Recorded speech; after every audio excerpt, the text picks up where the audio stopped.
Great taste. Sweet. Sour. So good to taste.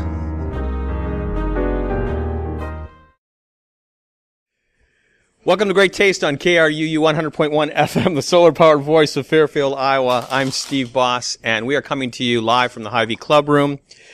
And you are listening to 60 Minutes of Delicious Radio, alongside Emily Rose Shaw, our health coach. Tom Allen is here with, I think, what's going to be a corny song. We also have Matt Steigerwald, the chef owner of the Lincoln Cafe and the Lincoln Wine Bar in Mount Vernon, Iowa, and Laura Krouse from Abee Hills Farm. It's going to be a jam-packed 60 minutes, so let's get going right away. And let's talk to our health coach, Emily Rose Shaw. Hi. Hello. So nice to see you as always. This is, I think, actually, it's right here. This is the 21st show. Or 21st segment that I've done. Wow. Yeah. And we've been discussing topics linking food and career, and last time we talked about the best foods for brain health, which definitely is something that I'm sure most of us could use. This week we're talking about managing time for food, 3 keys to add years to your life. Really important topic. One of my favorite lines of all time in a song is from Lady Antebellum song, and it says, "Time is a thief I would rob." I think that's an absolutely amazing line. Anyway, we're also busy. We want to eat well, so what can we do? Yeah, so these days men and women are both very busy. It's very common for both men and women to have active careers. So convenience foods, which I'll define as processed packaged foods and fast foods, are really popular because, let's face it, you get a box or a package and you open it and you eat it. And I will say that even some healthy packaged foods do have hidden ingredients that over time can cause problems. So just to be wary of that. I have one statistic here. In 2012, a study published in the journal Public Health Nutrition found that people who cooked at home at least 5 times a week were 47% more likely to be alive after 10 years than the people who relied more on processed foods. So it seems that when we're making our own meals, we're more likely to make them healthful. So ultimately, I think it's important for us to realize that while convenience foods may be convenient in the short term, in the long term, they're really not. They can cause all kinds of problems with disease and all these hidden costs. And also that investing a little time, especially in the beginning, to get in the habit of preparing your own foods, I think is really important. It's really a lost art of making your own food at home. All right, so if we want to eat well, how can we make it more convenient to make healthy meals at home? Because I think that's really the conundrum that most people have, especially families with children where both parents are in the workforce. Mm-hmm. So there are 3 keys. One is to have an organized kitchen. The second is to practice time management strategies. And the third is to plan ahead. So the first one, have an organized kitchen. I think it's important to make small investments to set up your kitchen that is whole foods friendly. So the first thing is a salad spinner. I think salad spinners are great. They're inexpensive. You can wash your produce in them, and you can actually store your produce in them as well. A second one is a cutting board. I have one of those flexible cutting boards that you can just kind of carry around. It's lightweight. It's really user-friendly. And then 2 good knives. I think, having them be sharp is important. And a chef's knife and a paring knife, I think, will get you started pretty well. And having a composter or some easy storage for your fresh produce waste, I think is important to have on your countertop, or, have a compost system. That's great for all the fresh foods that you should be eating. And the other thing regarding the compost system, even if you don't compost, one of your neighbors might, so you can be helpful that way. That's what we do. Right. I have to admit, we're really lazy. We don't compost ourselves in terms of using it in our own soil, but we have a neighbor 2 doors down, and we give her everything. She loves it. Right. So create that little community garden or community neighborhood type of thing. Yeah. And then also 2 good pans. So having one pot and 1 fry pan, I think, is good. So you can do a lot with those things, but I also really recommend a blender and a food processor. Specifically a high-speed blender. There's all different types. I have a Vitamix. There's the Blendtec. There's all different kinds. The NutriBullet. They're really great. You can make really wonderful, delicious tasting things in basically no time, and all these new textures and flavors. And a food processor is also great because you can just chop up vegetables by just throwing them in there. One thing I want to add in relation to that, don't skimp on that blender, whether it's the Vitamix or the Omega or whatever. Don't fall for the TV infomercials, the Ninja. You know, everybody's got to have seen the Ninja, right? Well, my mom has one. She buys everything off of TV. So believe me, it doesn't work the same way. Yeah, I think, I know Vitamix, when I got mine, I got one it's refurbished. So it was used in a demonstration. They can't sell it for the same price, and they actually have a payment plan. So there's ways to make it affordable, and I use it every single day. So I think it's one of the best investments you can make. And then the last appliance would be a crock pot. I think they're great for busy families. Throw something in the morning, go to work, come back, you have a meal. So these things, these appliances, these gadgets, I recommend storing them on your countertop so you see them and you're more likely to use them. So then there's actual food. So take the time to stock your kitchen with spices and dry goods. You can store them in little glass jars or mason jars, and that way you can actually see what you have, and it keeps it nice and organized. So number 2 is time management strategies. So again, the salad spinner, you can wash and spin enough lettuce for 2 to 3 days. It'll stay fresh, and it's ready when you're ready. And then what I do is I keep all my salad items in one bag. It's not the prettiest looking thing, but it really works. I just keep it in my fridge, and I yank it out, and everything is in there. And then as far as dry goods, quick cooking dry goods would be quinoa and French lentils. Those are some of the fastest cooking, so I encourage you to experiment with that. And then, of course, there's one-pot meals, hearty soups and casseroles, beans and rice and vegetables. And then you can also cook once and eat twice. So if you're very busy, you don't want to make everything from scratch, you can make extra of your recipes and have it for the next day, or freeze them to have them later on. And then you can cook ahead of time. A lot of my clients will pick one day a week, like Sunday, and they'll prep a lot of things, and then they'll have them throughout the week, and then they're not shuffling around the last second wondering what they're going to have. So the third thing is to plan ahead. I think this is really, if I had to pick one of them, I think planning ahead would be the most important, because you're likely to be more nutritionally balanced that way, and you might even be able to save a little money, which I'll be talking about next week. So put planning, meal shopping, and prepping into your planner or your scheduler. I think everyone should have one. I think it's a really great time management tool. And then we have all this technology these days, and technology can either be really distracting or we can use it to our advantage. So there's all these apps like Evernote, Paprika Recipe Manager that you can use and actually sync up to your phone, and you can take to the store, have all your recipes there. And some of them can even generate shopping lists, so I think that's really great.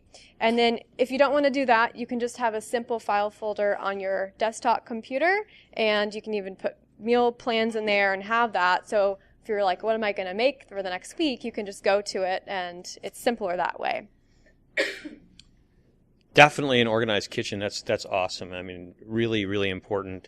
Time management strategies, planning ahead can really help to get you inspired. Those are all really good things. The apps, I look at that as for myself and see that I waste my time doing that. But it's fun. I enjoy it. So. I think the most important thing is to find what works for you. So if you're really into technology and apps and you're really familiar with it, then that should be the strategy for you. If you're like to be more paper pencil, or you just like to have a simple file on your computer. I know that's what my mom does, but I know there's also a lot of people who are very tech savvy, so they prefer to use the apps, and it's kind of fun too. So whatever works for you. All right, so what's the action step you want everybody to take?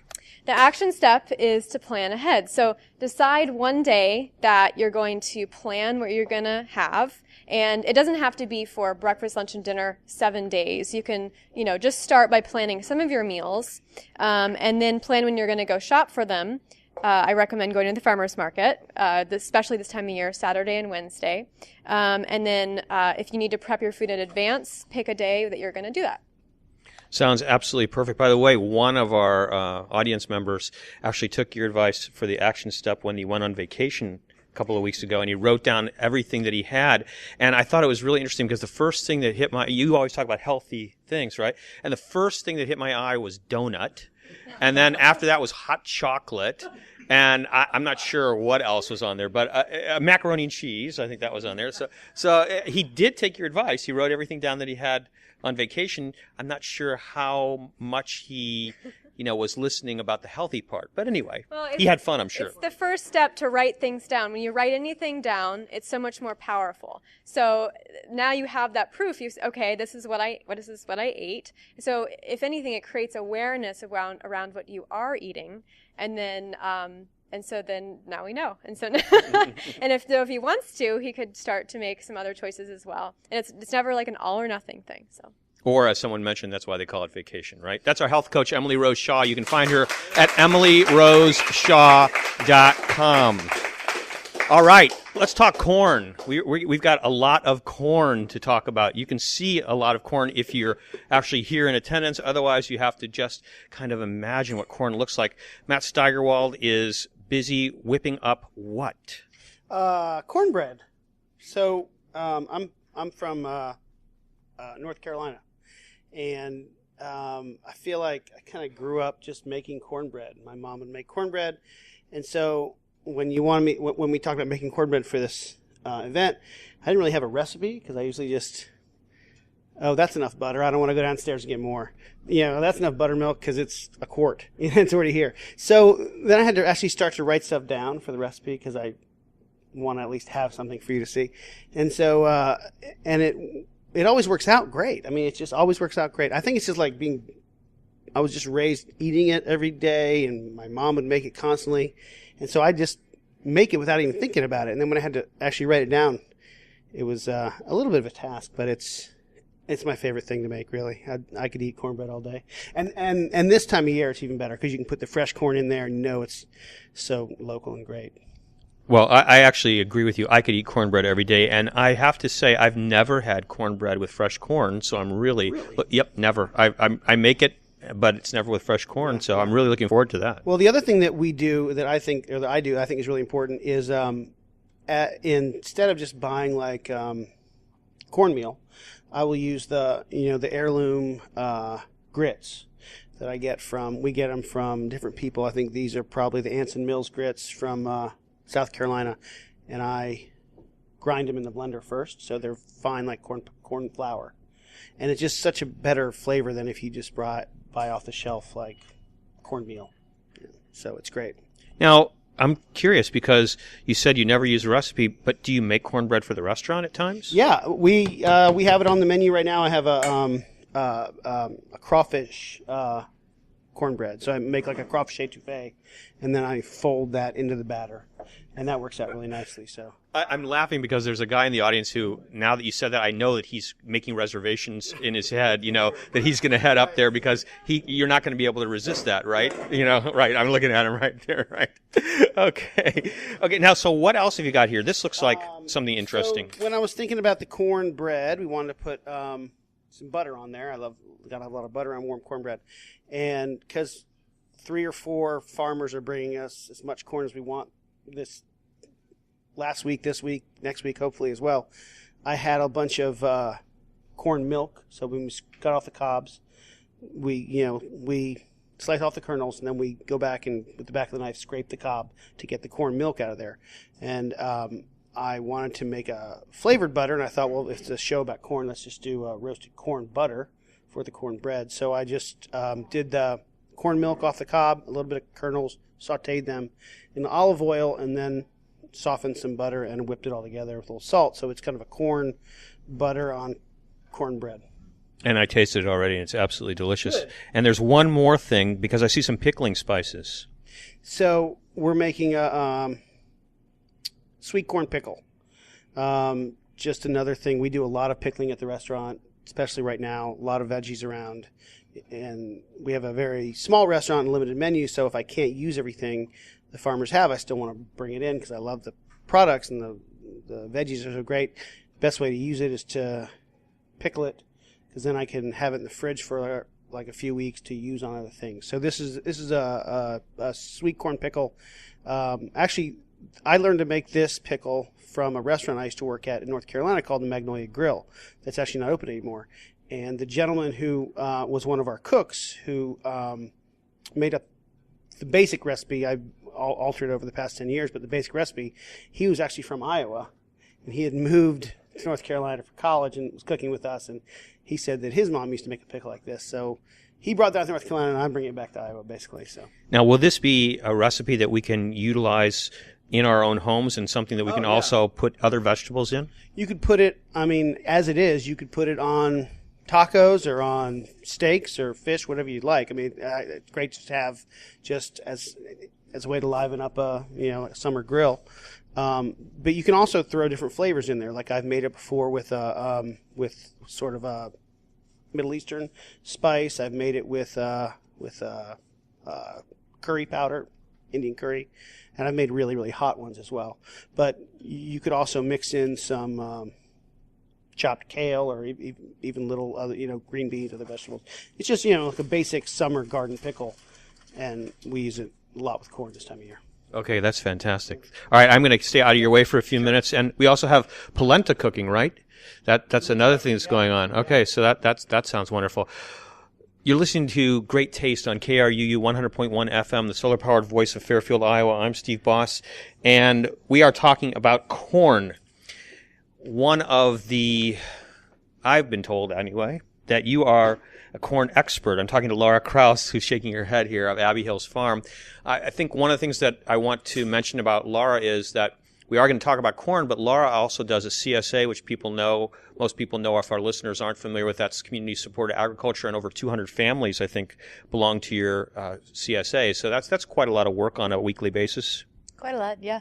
Yeah. Well, welcome to the show. We're happy to have you. Thank you. And I know that when we were discussing corn ahead of time, we're talking about not only what you actually do on the farm, which I do want you to talk about, but your passion as it involves seeds, not just corn, but seeds in general. So let's start at the beginning in the sense of, how did you get into raising corn in Iowa? Okay. Well, I'm an agronomist, and I went to Iowa State, so of course I learned about corn. About half of my courses were about corn. But I bought a farm in 1988 in Iowa, came back to Iowa, had been gone, came back, and so I was going to grow corn. But it turned out that the family I bought the farm from, it's a small farm, only 72 acres near Mount Vernon, had in their family a variety of open-pollinated old-fashioned corn that had been with their family since 1903. And they were actually grinding the last corn to feed the cows of this whole line. And I was there one day and I said, I'd like to have that. I could maybe do something with that. So that's how I got started. So I have a lot of education in agronomy. Not one word about open-pollinated corn, however. So I really didn't have any idea. I just knew it was something that looked fun. Okay, now, will you define that for us, open-pollinated corn? Okay, so to improve our crops, there are two different ways we can proceed. For about 10,000 years, what humans have been doing is going out, picking out the one that looks the best, or tastes the best, or has the best disease resistance, or holds on to its seeds good. For some reason, there's some plant out there that we like. We save the seeds and we plant those in the following year. We don't control who the parents are that made that seed. It's wind or butterflies or bugs or bats, whatever. But we do the improvement of the crop by a process called selection. And it might take 10,000 years to, many, many generations to make changes in a crop, to make the modern crops that we have today. So that's how people have always done it. And that's how people in countries where there aren't good roads and there's not bank systems and there's not credit and there's not fertilizer. I mean, lots of African, Latin America, Southeast Asia people, that's how they keep seeds for future generations and at the same time improve the crop to get what they want by this process of selection.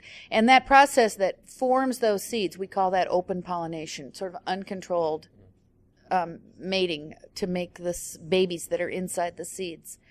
And really all of the foods that we have, all the important crops that we have, all are the product of that process. For 10,000 years, basically, humans have been working on different foods. And so when we see broccoli and cabbage and kohlrabi and kale and cauliflower, those are all from the same ancestor, but over 5,000 years of humans messing around with them, selecting for different qualities, we end up with 5 or 6 totally different things. Very closely related, however, and have an ancestor back in time. Okay, that's open pollination. When we developed more technologically driven agriculture, people actually, we learned about the process of hybridization and then used that to develop a more technology-driven agriculture. So early in like the 20s, agronomists at Cornell University and Illinois started working on making crosses with corn plants. So I have to give a corn anatomy. Is that okay? Please do. Okay. So corn... I mean, this is, as long as it's family, oriented, right? There is a little in there. Okay, so corn's a pretty interesting plant because the male and female parts are in 2 different places. And a lot of plants... Really? Yeah. And so a lot of plants, the male and female parts are all side by side in the flower. But in corn, the male parts are in the tassel and the female parts are in the ear. So if you want to make sure that a certain male and a certain female make a baby together, you can actually, like with your hand, get the pollen and put it on the female, on the silks, on the ear, and you can actually make the cross. It's very manageable on a large scale. You don't have to have a microscope or, fancy equipment. So that's actually one of the first crops that people learned to do this more intentional crossing. Okay, but is that different than selection than what you just described? Well, we call that hybridization. So that's where you purposely choose a certain one that you want to be the mother and a certain one that you want to be the father to contribute certain genes to make a baby of a certain kind, certain expectation. And over time, if you make zillions of crosses, and select the ones you like, so it's hybridization, breeding, and selection, then you get improvement. And it actually happens much faster than it does using just plain selection, because you can sort of pick certain traits and really concentrate on those. So most of the corn that's grown in the United States, all but like my farm and a couple others basically, is hybrid corn. And so that's what we're familiar with in Iowa. And that's corn that's produced, those are F1 hybrids for people who've studied the big A, little a, that stuff. Okay. These are the F1 hybrids that come from a cross of an inbred female line and an inbred male line. You make the cross, and then those seeds are the ones that the farmers plant. So those are the ones that we buy from the seed company. And when you drive down the road in Iowa, that's what you're looking at, is those F1 hybrids. And if you look at a cornfield, you'll see all the ears are the same height. All the plants are the same height. All the leaves are at the same angle. All the leaves are the same color. The tassels are the same color. They're very, very uniform because they're all exactly alike, because they all came from the crossing of an inbred female, totally, all the genes are uniform, and an inbred male, all the genes are uniform, to make this hybrid of known quality. Sounds incestuous. Can be, but yeah. Usually not, though, because you get a better hybrid when you cross 2 very different. I know, it's just a bad joke. Anyway.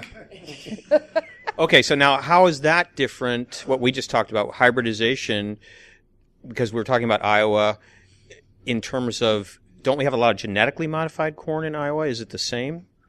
Yes, we do have a lot of genetically modified corn in Iowa, and that's an additional new technology we've had for about the last 30 years, commercially available for about 20 years. So that's where the very best hybrids are modified again with a certain gene.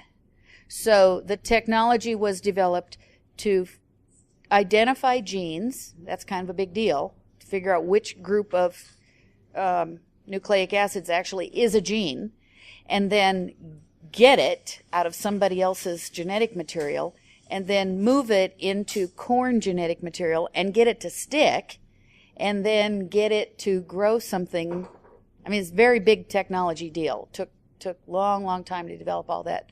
expertise. And so what we have now is hybrid corn produced in the regular, every kid who's ever detasseled has been involved in making hybrid corn. You're making male and female plants. But those inbreds now have particular traits that have been added by the process of genetic engineering. And they can have 1 or 2 or 3 traits that when they get a whole bunch, they call it a stacked variety. The first genetically engineered trait that was available in Iowa commercially was for a gene that makes a toxin that kills insects, insect larvae. And so this particular toxin comes from a bacteria. The name of the bacteria is called Bacillus thuringiensis, but we just call him BT for short. And the toxin we also call BT. And it turns out that if you are a larvae of a butterfly or a moth and you eat this bacteria and you get that toxin in your guts explode. And so it doesn't work on anything else, only larvae of butterflies and moths. Now, we've since discovered other forms of BT that work on the larvae of corn rootworm beetles, for example. But it's essentially the same thing. It's a toxin that's very specific to a very specific group of organisms, insects. It's present in the tissues of the plant that has been genetically engineered. So when a bug takes a bite of that corn plant, when the bug is very small and the corn is very small, he takes a bite, his stomach explodes, he dies. So the corn grows unmolested then from then on. The bug pests are gone. And so the corn can grow well. That was the first gene, was the BT gene in corn. The second gene that was commercially available in Iowa is called Roundup Ready. And that's a gene, and I think it came from a petunia. I'm not 100% on that, but I think the breeders just planted 10 bazillion petunias and sprayed them with Roundup. And Roundup is a product that kills green plant tissue. One of them lived. One of them had a mutation that made it possible to live in the presence of Roundup. So from that one plant that lived, they were able to isolate the gene that made that possible, and then that gene was inserted into soybeans first, cotton, corn. It's in lots of things now, and the BT gene is in lots of things now too. And there are, I don't know exactly, but there are probably 15 or 20 genetically engineered traits that are commercially available now in corn, canola, cotton, soybeans. Wheat, I think, is ready to be released. Sugar beets either have been or nearly are. Most of the sugar beets that are raised in the United States are genetically modified. Okay. I think those are I don't think rice has any traits in it yet.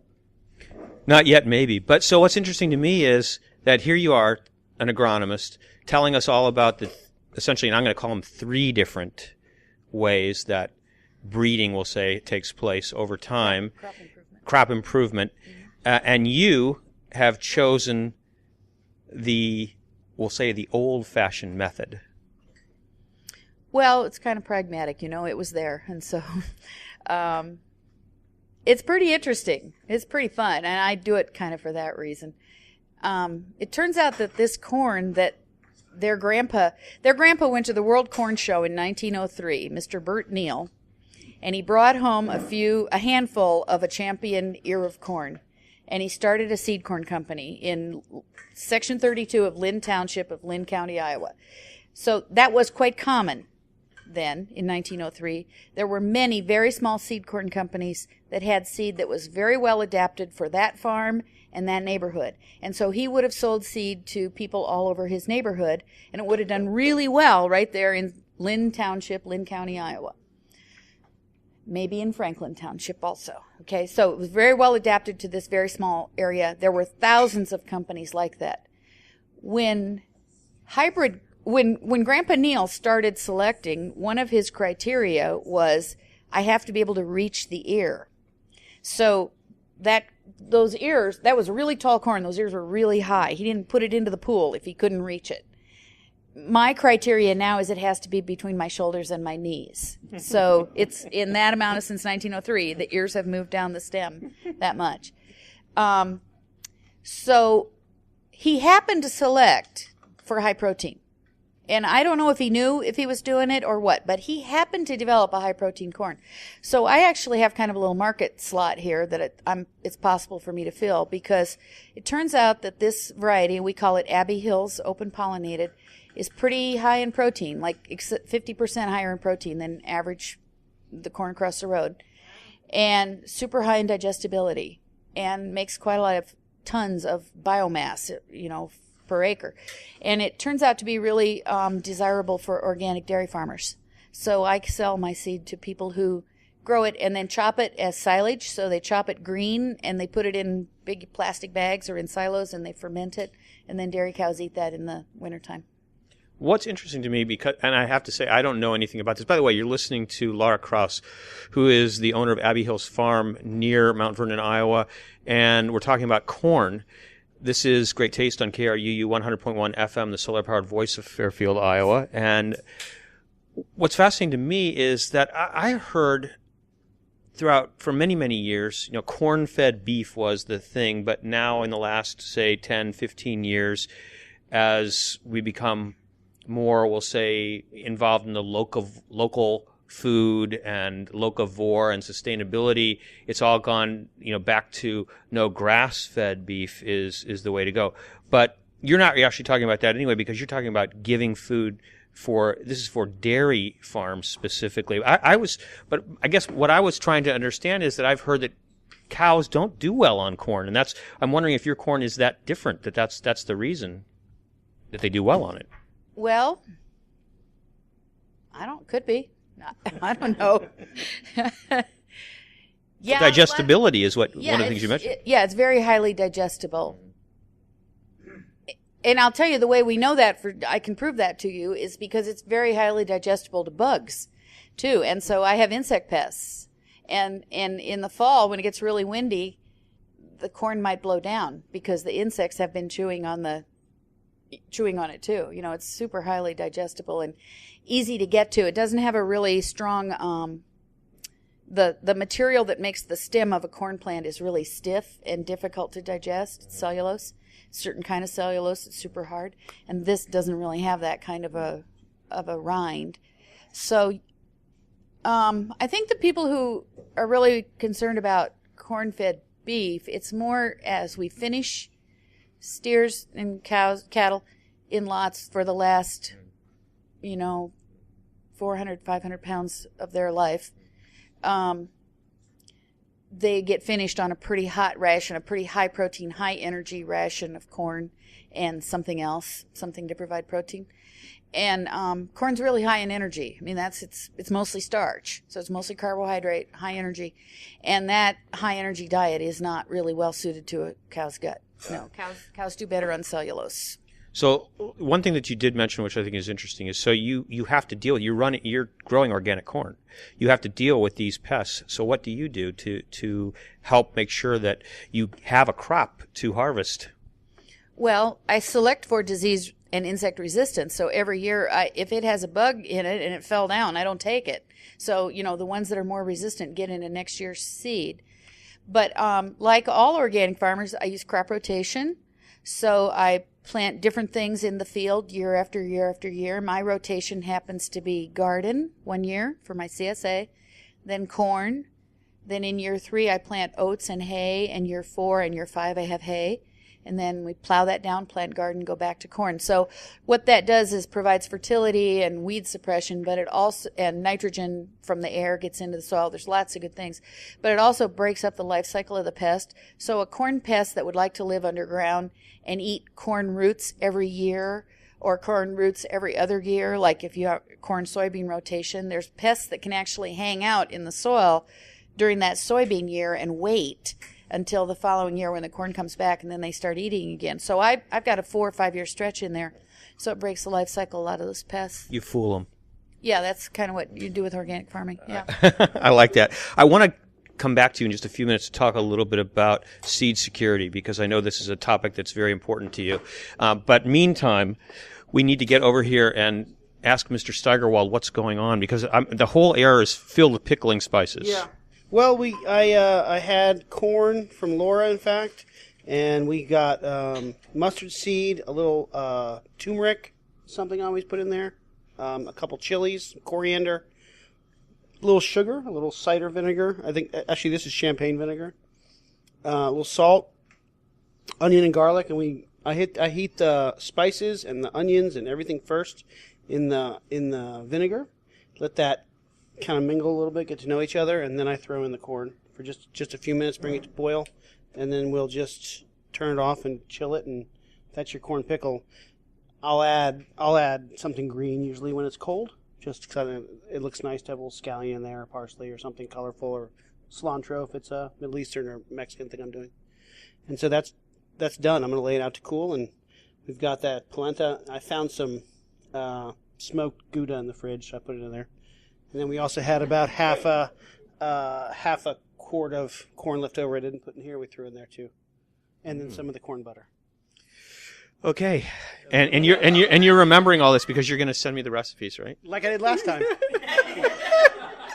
I'm not gonna speak to that. Okay. All right, Tom Allen, do you want to add to the frolicking that's going on around here? And Well, yes. As we know, one of the derivatives of the word corn is corny, and I came with a contribution to kind of impale the seriousness of this evening's proceedings on a skewer of corny humor, if that can be. You're starting off very, very good. So why don't you get your guitar and let's get going, okay? I will get my guitar. And this, I would say, not so much a song, but more a piece of performance art. So it's a very cultured undertaking you're about to witness here. I love the evolution of this show. Yeah, it's fantastic here. So here we go.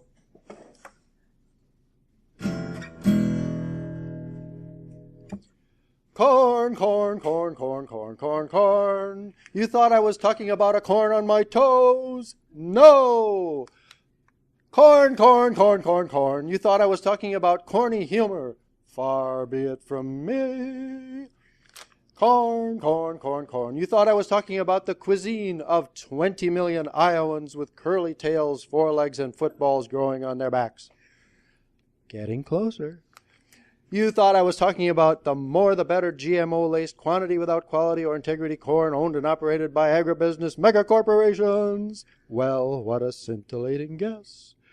Really talking about food, nourishing food, unlike the rest. For you, huskin' and a shuckin', show your teeth like those rows of Colonel Sanders Kentucky Fried humor and nonsense to keep you happy and healthy and loving in August.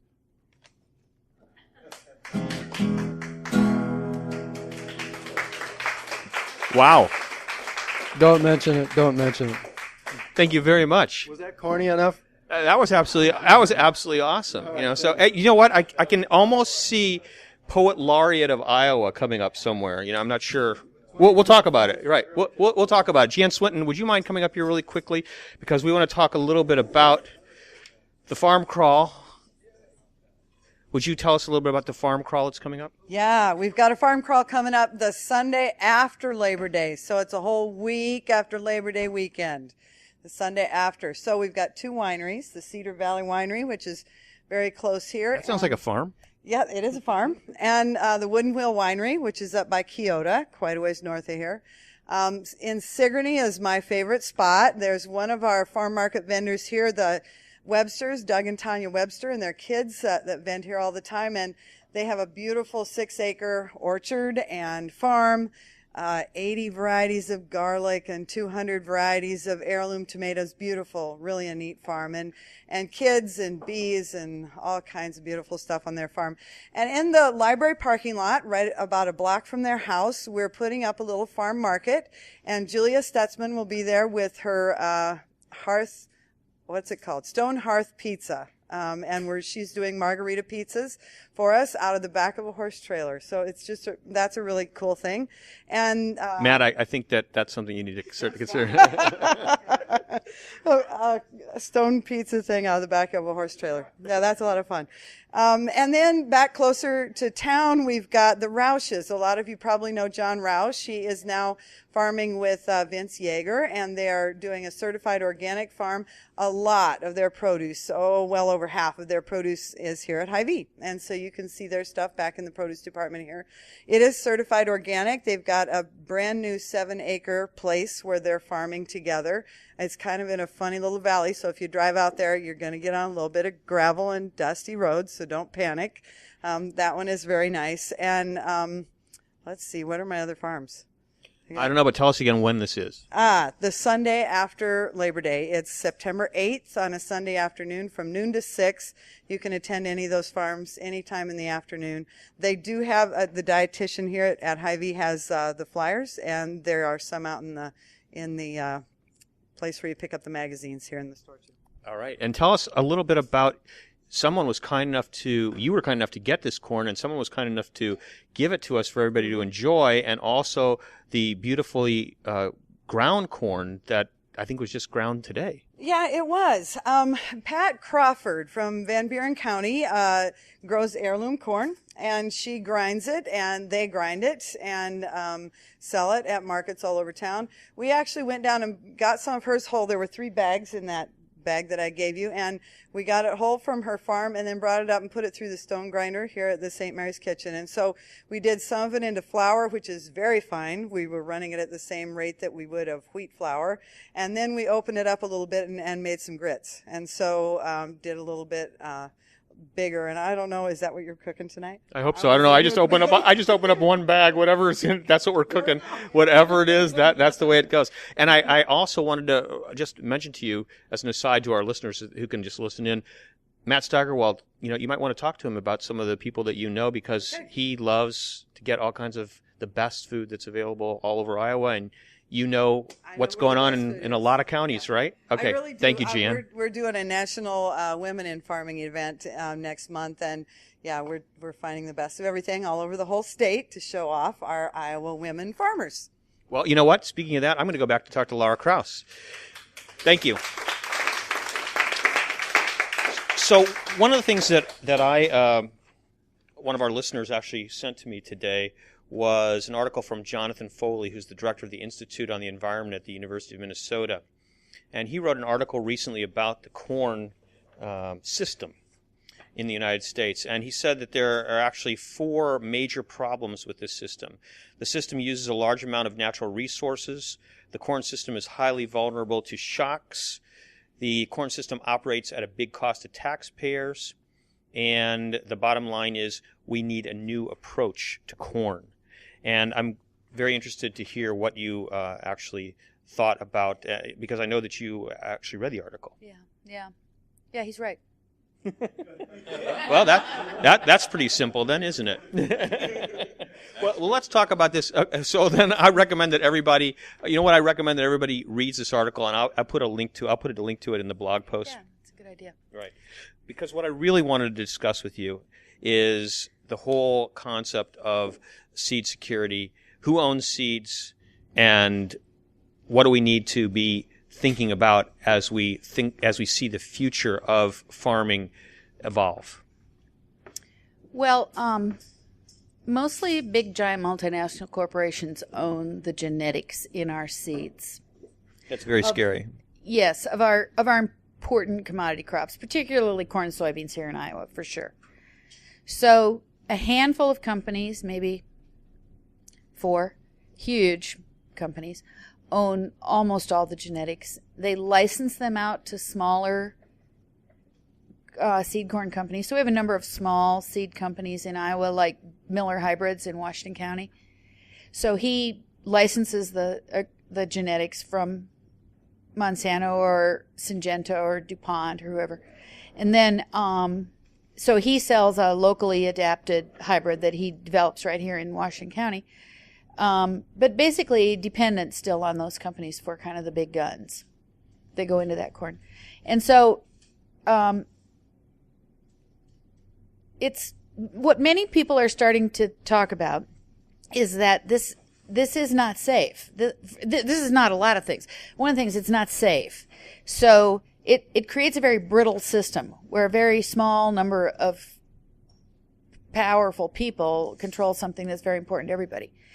And that if anything ever went wrong, we have created this fairly brittle system that will break rather than bend.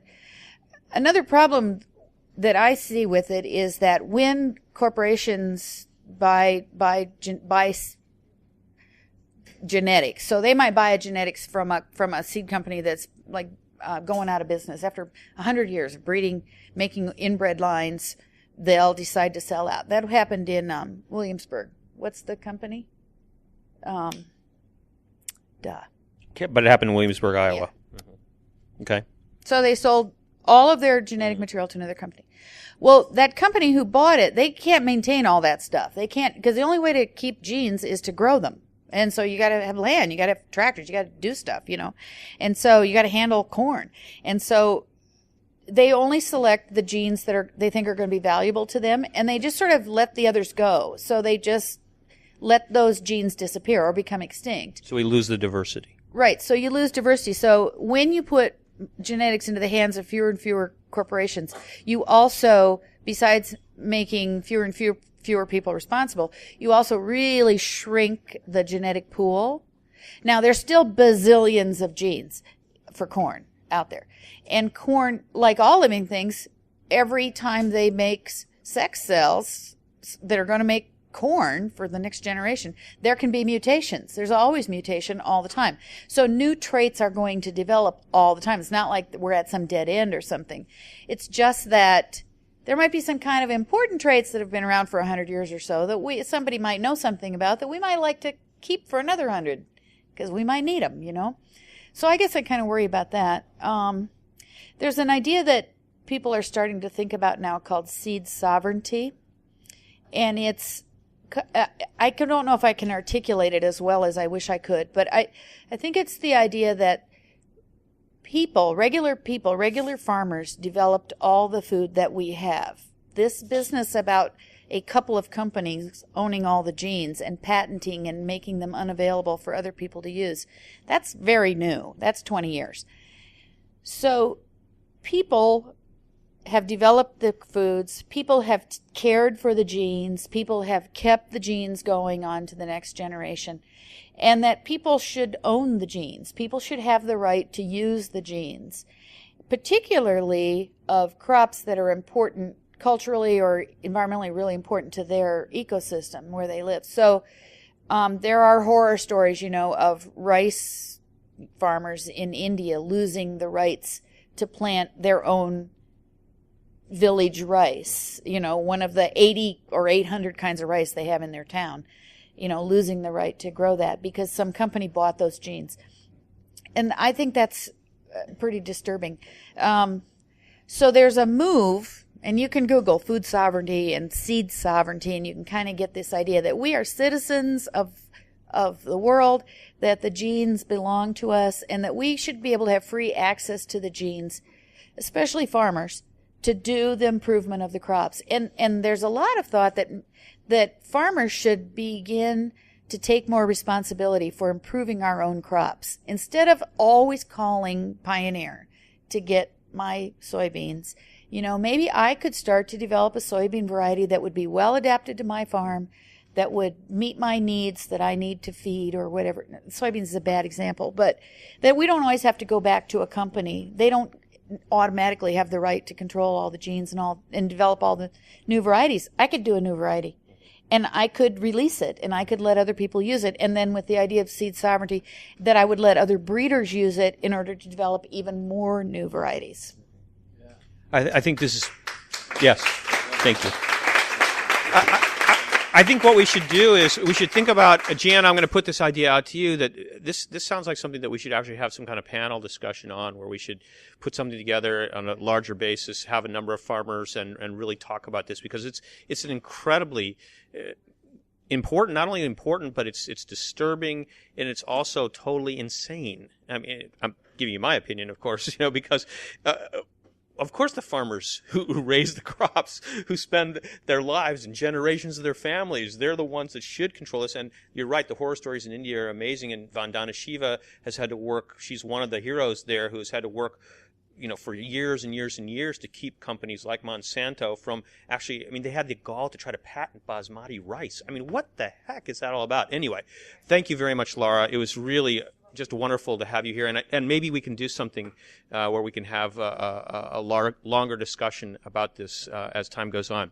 So now, what's wafting in the air previously were pickling spices, and now it's all cornbread, and it was just like as we were talking, it just was like filling up my nostrils. Yeah, I could eat cornbread all day, and my wife Michelle, who you know, grew up eating cornbread in a way that I never did, and that is that they would use yesterday's cornbread, break it up in a bowl, and pour milk over it for breakfast.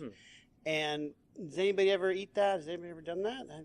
I had never seen that before. And just it sounds perfect because it's just you don't throw anything away. Yeah. You figure out a way to use it. Yes, he's from southern Louisiana, and they would call it couche couche. And I always wondered the origin of that word. Is that like patois or something? I don't know. Yeah. Well, it's it's Cajun. She's Cajun. She's Cajun, but I don't know where that came from. But we have a lot of corn. I say that because we have a lot of cornbread. So if someone wants to take some home, eat it for breakfast tomorrow with some milk. But wait a minute! Don't start giving away my cornbread. So, by the way, I just want to mention that, and I've done this before, but I do want to mention it again, and that is that Matt has Lincoln Cafe and Lincoln Wine Bar in Mount Vernon, and these two places are extremely different than most places you're going to find. Well, really, I think than any places you're going to find in Iowa. One for one reason, one for another reason. His pizza place is one of the most amazing places to eat pizza that I've ever had the pleasure of enjoying. And if you didn't read my blog post, I humbly suggest that you do. And his other restaurant, the Lincoln Cafe, is a place where, and you'll tell me if I characterize this incorrectly, where you actually came to Iowa from North Carolina. You were at numerous places, but you had been at the Magnolia Grill, which is one of the trend-setting restaurants in that area. And people told you couldn't make it in Iowa if you wanted to be trendy. So you kind of did a really interesting thing. You combined making sure that people had hamburgers if they wanted them, and maybe a little bit more gourmet than they were used to. And then you said, but I'm going to cook what I want to cook and make several specials available every day for numerous reasons. One, probably because you needed to do that for yourself. Yeah. Well, when we opened in Mount Vernon, we opened a restaurant in Mount Vernon. A lot of local people who we just met were very skeptical that I could do the kind of food that I had been doing for 25 years in other restaurants. And I understood their point. We're 20 miles from a major population area, so we do have salads and hamburgers, and we like those, and we definitely spend a little more energy on them, I think, than some places. But then we also run a couple interesting lunch specials and dinner specials as well that I think are a little more to what I enjoy cooking. So, for example, right now, what do you have?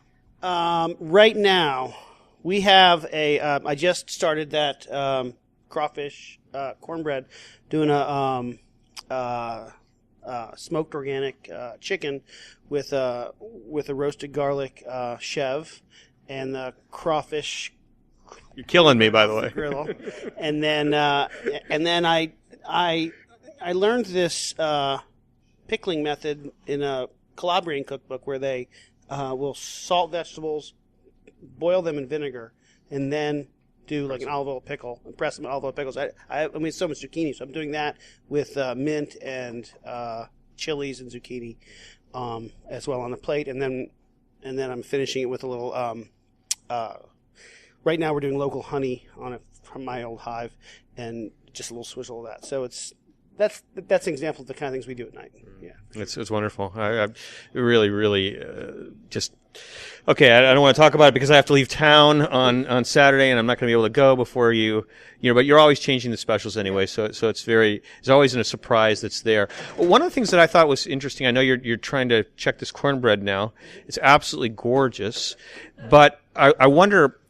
Emily was talking about organizing home kitchens, and I would think that over the years you probably have a few interesting suggestions that you could pass along to people. Just what could they do to make it simpler for themselves? Is there like an implement, for example, that you love to have that you wouldn't be without in your kitchen? Well, I love the the micro zesters that have come along in the past 10 years. When I first started cooking in restaurants, you had to use a box grater and those little crappy ones, and they would bend, and they're horrible. So in the past 10 years, these microplanes that started with woodworking company, The rasp. Yeah, the rasp are just, I think they're great for anything. We oftentimes will take things, freeze them, and then pull them out of the freezer and zest them like to order over a plate, whether it be like right now we have a caramelized white chocolate that we leave in the freezer, and like parm, pull it out of the freezer and zest it over a dessert. So they're really useful for anything hard that you want to get a fine snowy powder of. I really love it. But the other tip that I always tell people, and I rely on it. I live in a kitchen, an old Victorian house, a lot of very small rooms. The kitchen is smaller than this, and I don't enjoy the kitchen in my house at all. But what I do enjoy is that when we buy appliances and we buy things we want to use, we make sure to find space on the counter for them, and they have to fit underneath the cupboards. And that way you're not, because when I have to put stuff away, like a blender or a KitchenAid, it's just a pain in the ass. So I just want to have it there where I can slide it out, use it, push it back. And I think that makes me less likely to say, I don't want to mess with it. So it makes me more likely to use those appliances that help me make great food if it's readily reachable and not stored away in some cupboard. I just don't like that. I love that. That's absolutely true. We've got just a couple of minutes. Anybody any questions that they'd like to ask Laura or ask Matt? Okay, hold on. Yeah. Wait 1 second. Okay. What is the source of the crawfish? Hold on, Matt. We're very technologically advanced here. My wife's family is from a town called Opelousas, southern Louisiana, and she has crawfish farmers in her family. So through some of them, I've found some outlets down there.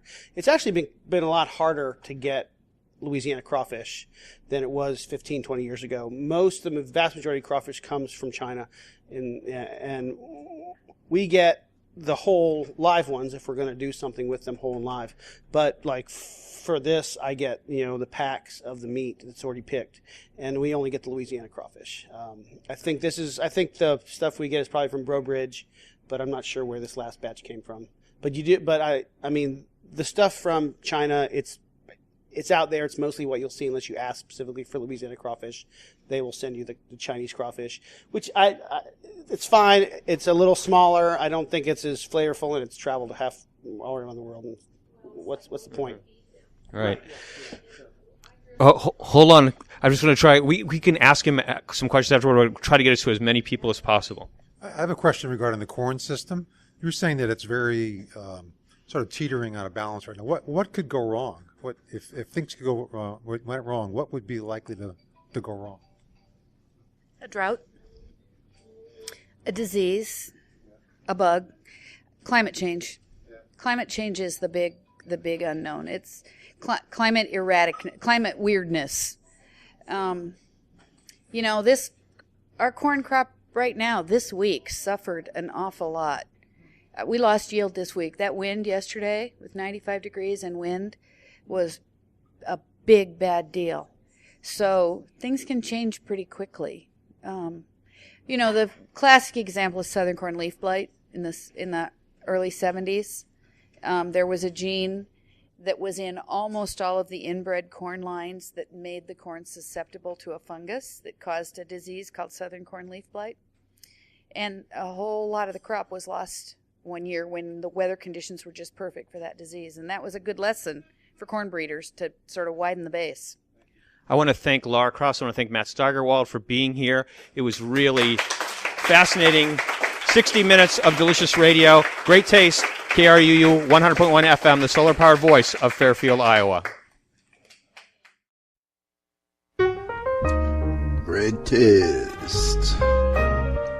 Sweet. Sour. So good to taste.